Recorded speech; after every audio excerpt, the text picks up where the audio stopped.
Welcome to Seltzer Squad, the podcast about staying sober in the city, with your hosts, Kate Sander and Jess Valentine.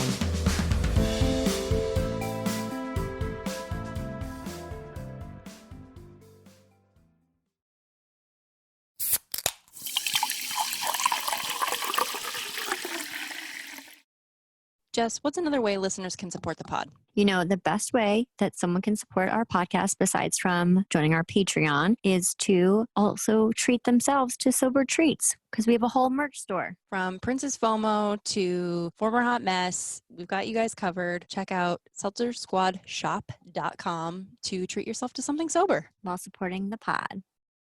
Hey, Kate, what is the number one sober tool that we always recommend? Therapy. And we have recently partnered with BetterHelp. Do you want to tell everyone what that's about? So BetterHelp is an online mental health platform. Basically what it is, it's an app that you get access to therapists. So you take their short quiz, they match you with somebody in your area, and it's affordable private counseling for individuals and couples anytime, anywhere. You don't even have to leave your house. You don't even have to wear hard pants. That is amazing. And what are we giving our listeners? 10% off. Just go to betterhelp.com/seltzersquad. Hello, Kate. Hello, squad. Good morning. Jess Good afternoon. Valentine here. Yeah, I guess it's technically afternoon. I think we're going to go ahead and give everyone a Hot Mess Hoedown episode. It's been a minute. Do you want to begin or shall I? Are you going to start in a random place? Or are we starting at the bottom? We've got quite a few of these. Let's try to get through a handful. Yeah. Okay. I will start. I'm going to start at the bottom, and I'm going to start with A. Okay. Okay. All right. It's the night of my work company party, and as usual for any social event, I got super anxious to go. Oh, and my grandfather had passed away a couple days before the party, so just keep that in mind while listening to this. Anyway, I meet up with a few coworkers at a local bar near their venue and pregame before we head over to the holiday party, getting those nerves out of the way. I have not eaten a single thing the whole day, and I can tell you already, thinking what probably went down. Okay, so fast forward to being at the party. Already 2 wine glasses deep. Okay. Oh, my work company handed out 2 tickets because that was the limit of drinks you can have the whole night. And you hand the tickets to the bartender. Obviously, my alcoholic ass finds the coworkers that don't drink and beg them for their tickets. Score. That would be me. I also found 2 on the floor. So now I am on glass number 6. Oh, geez. I somehow managed to function properly. What's that? She's one of us finding shit on the floor. Oh, yeah. Where is she? Okay, she's fine at the holiday party, but here's the juicy part. A bunch of us decide to keep the after party going and head to a bar. Enter blackout mode. I remember leaving the holiday party, but have no recollection of being at the first bar. So now my story is being told from what my coworkers have told me. Oh, girl, I feel you. Okay, so first bar. Meeting a hot guy across the bar, shots, making out in front of everyone. I was told I was that girl, sitting on a guy's lap, sloppy making out. Ugh, fuck my life. But it doesn't end there. We then decide to go to another bar, a gay bar. Okay, cool. I guess I was down to go. Reminding you again that I was blacked out. So at this gay bar, I'm totally functioning. That was my master skill, being a blackout functional drinker, the dangerous kind for sure. My coworkers were surprised I blacked out that night. Like, what? Anyway, I was told I made out with a chick. I'm straight, by the way, ran up onto the stage and stole the microphone from a girl singing karaoke. And crying in the corner because my grandfather. Jesus. But hey, I did not fight anyone. So that's a plus for me. Fast forward to 6 a.m. I woke up at my house in my bed, still in the dress from last night. Shit, no phone. What the hell? Here we go again. Thanks to the handy dandy phone tracker and Facebook Messenger, I have managed to find a friend to pick me up and take me to my phone. At a house whom I have no freaking idea who the hell the person is. Apparently, my phone was left and found at the gay bar. Thanks, stranger dude. So with probably 3 hours of sleep, still drunk, I am back at home with my phone. All is good, you would think. Yeah, right. I have my grandfather's funeral in 3 hours and have to make a speech. Oh, fuck. So, no. So I chug a glass of wine to shake the hangover.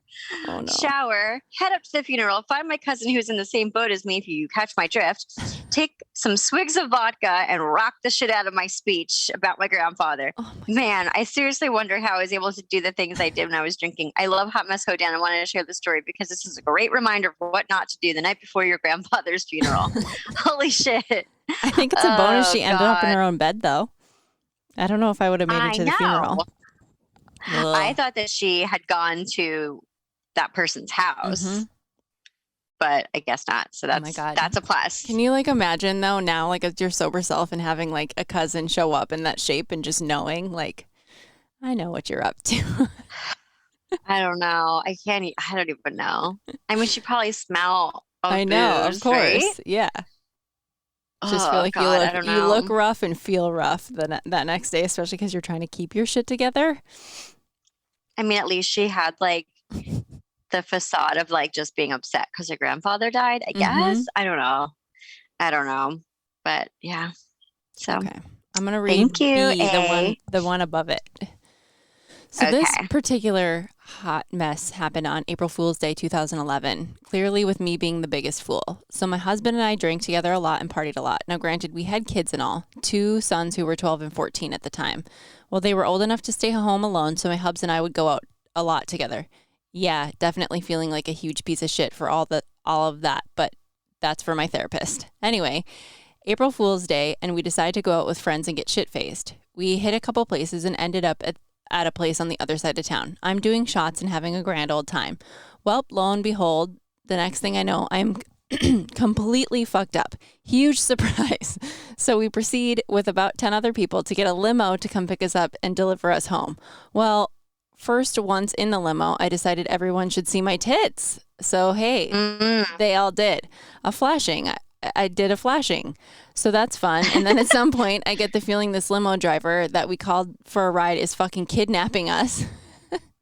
So I proceed to start freaking the fuck out.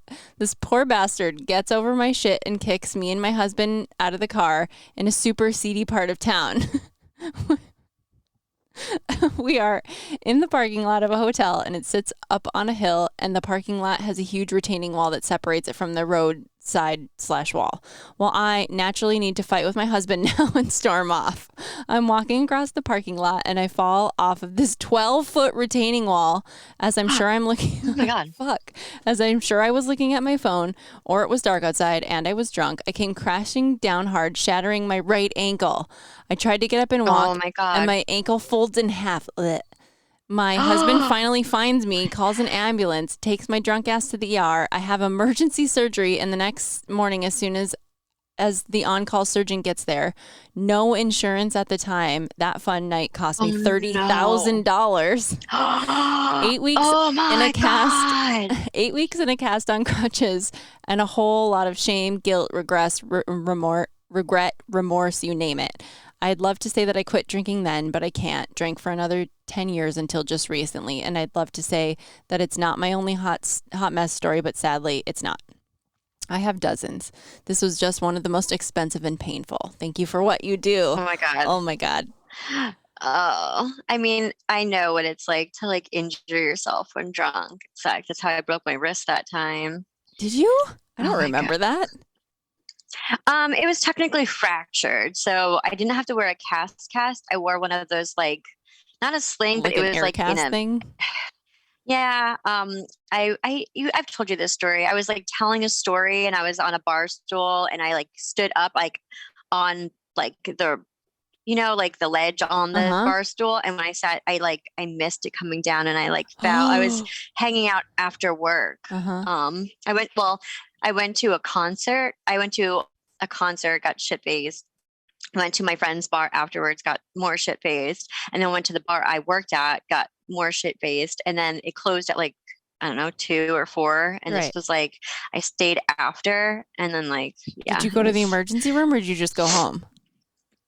No, I just went home, and in the morning, I woke up and I was in so much pain. And then I went to the emergency room, and then they're like, yeah, it's broken. It's fractured at least. Oh my God. That's so scary. Yeah. I can't believe she just walked off of a wall. The part of the story I related to was thinking that limo driver was kidnapping her because I was drunk in Atlantic City and thought I was in an episode of Homeland and could definitely. I remember that. I could definitely relate. But that's totally remember $30,000. That's rough. I thought there was going to be like an April Fool's though. The whole time I was reading, I thought she was going to be like April Fool's. That didn't happen. Or somebody was pulling one over on her. Man. Yeah.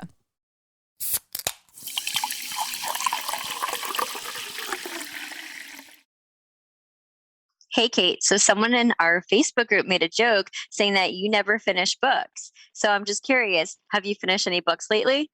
So I believe the last Audible ad was talking about Blackout. And no, I haven't finished that one. I often don't finish books, but I don't feel bad because I'm just listening. I'm currently listening to a book on emotional childhood neglect called Running on Empty. And if you guys sign up to audibletrial.com/seltzersquad, you can get your first month for free and listen to books haphazardly like we do. The best part about listening to a book on Audible is like it's kind of like a podcast. You can drop it at any time and pick it up anytime. So definitely use our promo code and get your first month free. Okay, I'm going to read the one right underneath it, the other A. Okay. All right. A few years ago, I decided to go to a Panic at the Disco concert. The concert is at a super popular outdoor venue in Toronto called Mosen Amphitheater. And you can always get cheap tickets on the lawn, which is a shitty grassy mound behind the seats of the theater. It also has a shitty view, but who cares? It was cheap and I was broke because drugs and booze are damn fucking expensive. So at this theater, the selection of alcoholic beverages consists of overpriced tall boys and vodka coolers, or you could just buy a bottle of shit wine, which they pour into a giant guitar-shaped plastic bottle. Oh my God. Wine from okay. My raging alcoholic ass obviously figured it was the most efficient to buy a bottle of wine for myself, and I was here for the guitar bottle. I also want to add that this concert was mostly consisting of scene kid preteens and their concerned parents. I decided that I was there for a good old time and proceeded to chug 2 guitars of wine in the first half of the concert and instantly blacked the fuck out. Two? Oh my God. Oh my God. Okay. During the halfway point, it started to rain. This sounds horrible. I'm drunk and out of my mind. Panic at the Disco is playing and I'm dancing on a wet, shitty, grassy hill surrounded by 14-year-olds in neon skinny jeans. It's already a hot mess. I decided I needed a cigarette. In Toronto, you can't smoke on venue grounds, even if it is outdoors. So on my way down the grassy mound, I slipped and smashed my face onto a concrete garbage can and I broke my nose. Oh my God. I'm bleeding everywhere. Preteens are screaming. Their parents are horrified. And it's still raining. And my friends realize how drunk I actually am and call security over to help me get somewhere safe. Security calls an ambulance and try to keep me seated because, I'm bleeding all over the place. And they're still worried that I'm concussed. Oh my God. However, I decided I want to go back to the concert. So I did the only reasonable thing and try to fight the security guards because nothing can stand between me and Panic at the Disco. When that doesn't work, my drunk ass decides to fucking run away. Apparently, I'm super fast when I'm drunk, and I get out of the concert venue and straight into oncoming traffic. I don't know how I didn't get hit by a car. Security chases me and tackles me down. I start screaming bloody murder, and my friends needed to help hold me down until the ambulance comes. You would think this is the end, but it gets better. I'm like, girl, I'm flailing around and still trying to get back into the concert. So they need to full out restrain me. And when the paramedics show up, they put me on a stretcher to keep me still. At that point, I start asking the paramedic, I start asking the paramedic for blow or Adderall so I can sober up and go back to the concert. I guess drunk me figured paramedics probably had access to drugs. Then at the hospital, I passed the fuck out and proceeded to pee my pants. Twice. I woke up the next day with no recollection of anything. I had a raging hangover that lasted 4 days, and I was very confused as to why my nose was broken and why I didn't even have any cool Panic at the Disco merch. Despite this mess being bad, it still took me another 3 years to quit drinking. Oh my God. That was one hell of a hangover. Yeah. I always wondered if they can hydrate only- you though when you go to the hospital. Like they hook her up and give her like fluids. Yeah, they probably hooked her up to an IV. When I woke up in the hospital, I was hooked up to an IV. Yeah. I love that. Well, that was a one. good one. Oh my Lord. We have a lot of injuries today so far. Okay. Will you noticed the archive B for theme. me? I did. I just did. Okay. Okay. I'm going to read P above B. Okay.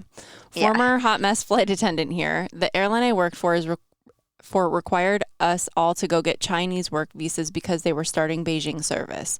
Of course, waited till the last possible day because why not? I was based in NY, so I took the subway on a hot balls sticky summer day. Process was go to the consulate in the morning, drop off your passport. They close for 3 hours for lunch. You come back and pick up your updated passport.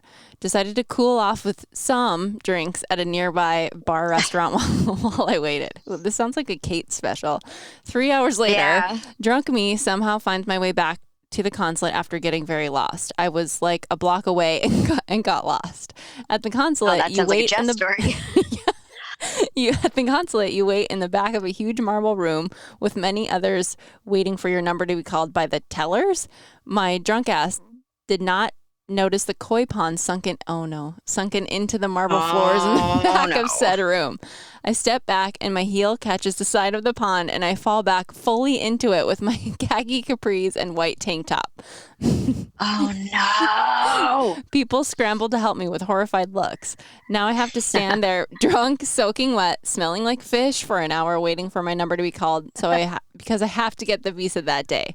I don't remember any of my subway ride back, but I do remember my roommates dying laughing when I showed up at the apartment. 400 days sober now. Thanks for an awesome show.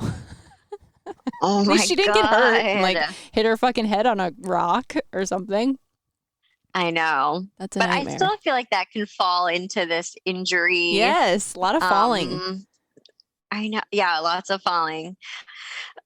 Okay, let me archive that. All right, I'm going to keep going. I'm going to go right above it, Okay. All right. This happened 10 years ago when I was 25 and Four Loko, oh no, had just arrived Four in Loko. Canada. Here we go. This is a short one. Me and my alky friends were, of course, so excited about this. We gathered at a friend's place and proceeded to drink a few bottles via beer pong because why not? That sounds bad. Shortly after, I'm pretty sure all four of us blacked out. The only parts of the night I remember is running through a nearby field to the junior high school that was nearby. We proceeded to break into the school, take a poo in the boys' locker room shower floor, then suddenly when suddenly the alarm went off. I remember we tore out of there to avoid the police that were surely on their way. We hid in some nearby dumpsters until the heat was off. We got off scot-free that time, but luckily my drinking has become more tame, almost non-existent 10 years later. Broke into a school and took a shit. We hid in some nearby dumpsters until the heat was off. That's my favorite part. What? All right. That is, I don't know. All right. Interesting. It sounds like I probably would have done that though. That would have been fun. Not Take like a shit on the floor? No, like breaking into a school. Oh. Like that sounds like fun. I could never poop. I could never like perform in that sort of scenario. Well, I don't know. I hope they wiped. All right. I'm going to read B above that one. Okay. I was on vacation in Mexico with my mom. I was wasted the entire week because all inclusive. Anyway, we were leaving a club downtown in the early morning. The policia pulled up. My drunk mother proceeded to try to go chat with them when for no reason I yelled to her, "Run, Mom. They think Run, Mom. They think we're prostitutes." We started running and laughing before grabbing some street meat for the cab ride back. My mom finishes hers and tosses the napkin out the window and looks at me and says, "Give me your napkin." This is when I realize I have eaten it along with my hot dog. We get to the resort and my mom tries to get us a free ride by offering to show her boobs, but we ended up paying. LOL. Upon arrival to the resort, I decide I really want to jump in the hot tub. So I do, with all my clothes on. My mom hauls me out and we head up to the room. This is where I spot a fire hose wrapped up in a cabinet in the hallway and we decide to play firewomen. Oh my I love that gosh. this She's is her drunk with her mom. mom. Yeah. I grabbed that hose and started Oh. running as fast as I could down the stairs with it. This was fun until I got to the end of my line and got thrown backwards into the stairs. Ouch. I leave the hose there and start heading back to my room with my dripping wet ass. I can hear my mom laughing her ass off. I walk past some resort staff trying to look nonchalant, and I say, "Must have been a fire, eh?" In my must have been a fire, eh? In my Canadian accent. Fortunately, we did not get into any trouble, but I'm glad those days are behind me. Almost 21 months sober. So 2 Canadian B. stories too. B, your mom sounds ridiculous. Your mom sounds, yeah, I don't know how I feel about that. I thought they were going to get pulled over for throwing the napkin out the window. And I was like, oh no, is this where it takes another turn? Too. I don't like that. Well, I'm glad that she ate her napkin so that she didn't litter. Same. That was the best part for me, though. And I realized I ate it. Okay, I'm going to do the one above it. All right. G'day. G'day. All the way from Australia. Awesome. Well, this is going to be good because Australians are like professional fucking drinkers. Like, so this is probably going to be bad. All right. I'm very newly sober and I'm loving these hot mess stories because it reminds me why I stopped drinking in the first place. 10 years ago, when I was 21 years old and I'd been dating this guy who ended up becoming my ex-husband that I was completely infatuated with. We had only been dating for 3 months and at the point had not had the conversation about what we were. This drove me insane. During this time, he had gone on a holiday with some friends overseas. For Americans, that means vacation.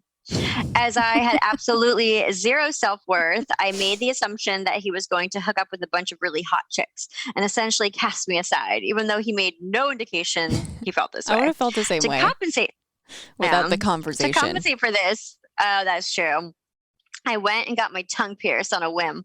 Please note, I have an extremely short tongue and would not have had it pierced in the first place.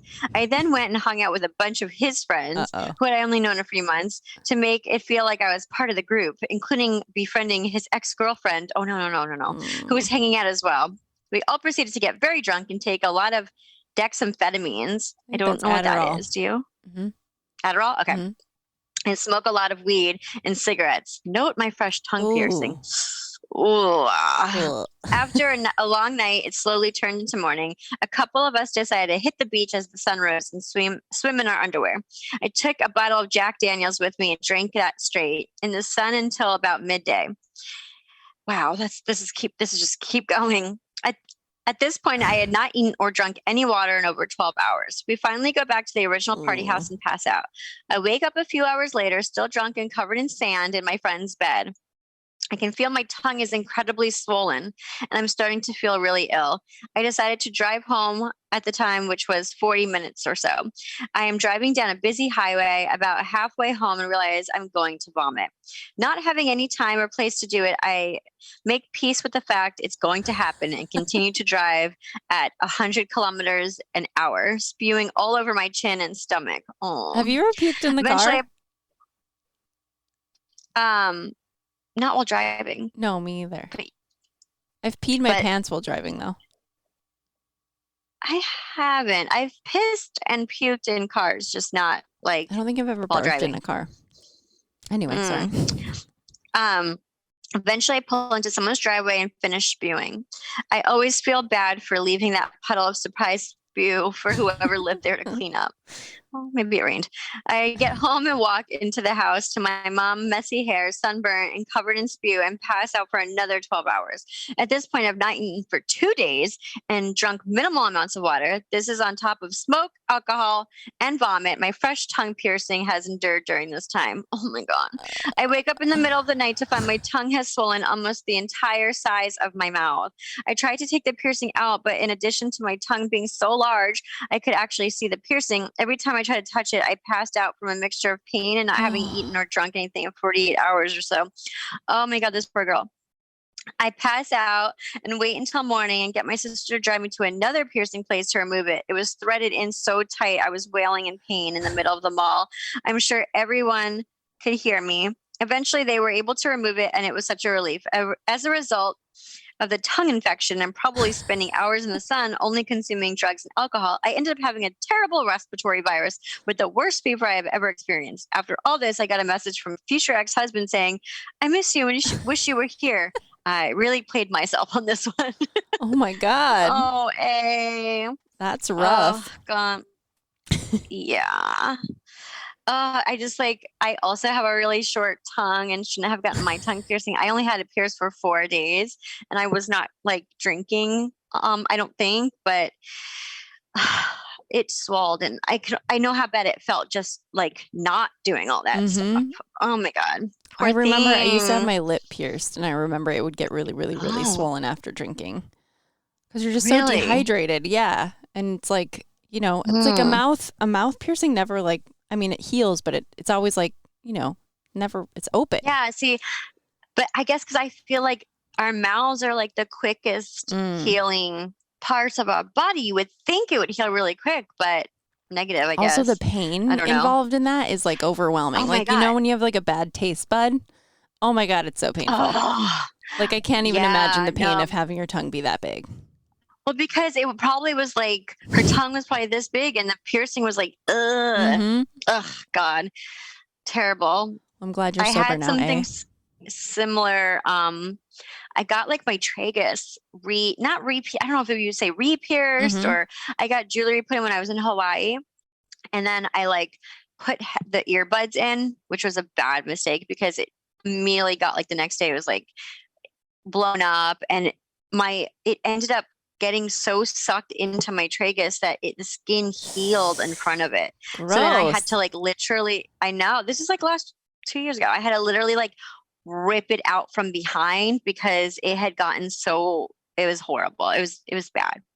Piercings and me don't mix. Yeah, no, I'm kind of beyond Piercings that and me don't mix part of life. It's phase just of like our life. unnecessarily Yeah, no, painful. Like I've even thought about like adding more to my ears and I'm like, nah, it just hurts. You're like, why would I do that? Yeah. Yeah. And it's like you can't sleep on that side for like 6 months. Yeah. Like it takes forever to heal. I like want my like nose re-pierced. And I'm like, what? Why?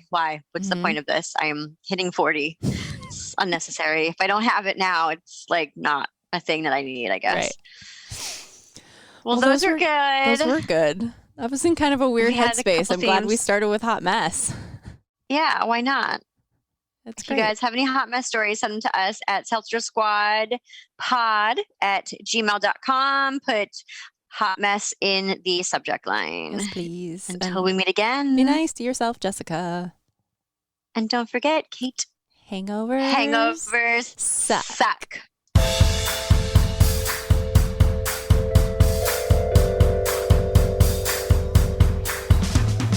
Thanks for listening. Don't forget to rate, review, and subscribe to this podcast. Every review helps other listeners find us.